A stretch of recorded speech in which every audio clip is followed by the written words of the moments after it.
Hello, welcome to a brand spanking new video on a brand spanking new channel.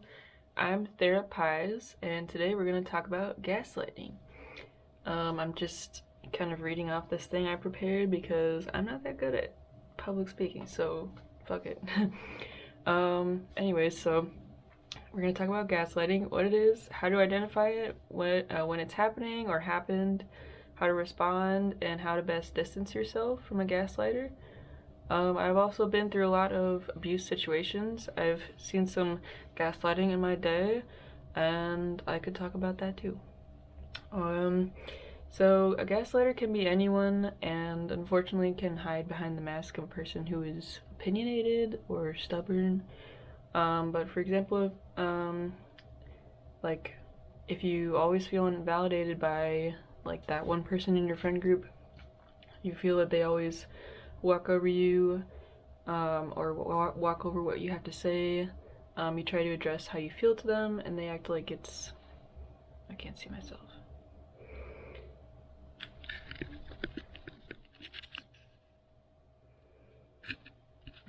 Anyway, you try to address how you feel to them, and they act like it's your problem, or they turn the conversation to your issues or something else unrelated.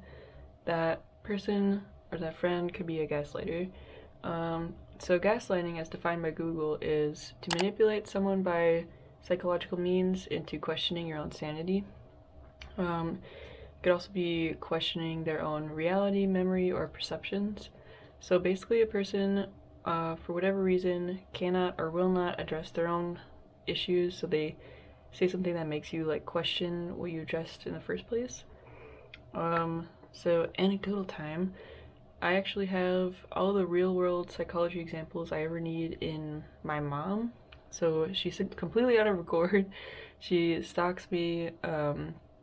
She's said to have bipolar with schizophrenic tendencies, but she'll never seek help, so who knows what it is. That's for another episode, basically. So, and I definitely want to do one on stalking because it's a huge issue. But basically I brought her up because she does this really poor version of gaslighting all the time, right? So she goes, if you try to address how she should see a psychologist or a therapist for her mental illness, she'll just start accusing you of needing therapy, and she'll bring it up constantly, right? So yeah, just to give you a teeny glimpse into that. So how do you respond? So basically each situation is different, and there may be some people, you know, who you cannot have in your life. They're too chaotic, aka my mom. Or, you know, there might be the people who you just need to tell them their behavior and they need to work on it.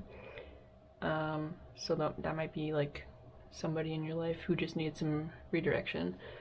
However, you do need to help yourself in this situation. If you love yourself, you need to be honest with yourself and think, is this person a negative energy in my life?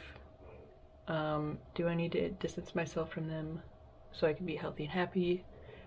Unfortunately, it can be hard, and we might maybe not be able to do it right away.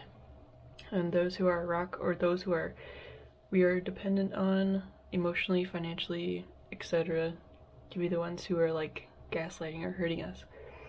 But yeah, talking to those around you is super important. Talking to yourself, and remember, I've found this out about myself before, but if you're googling it, it might and most likely will be true. So yeah, and that's it for this video. If you'd like me to talk more about other examples, or you have any suggestions for topics, feel free to comment. And yeah, this channel is, I'm intending it to be informational but also anecdotal. We'll see what happens.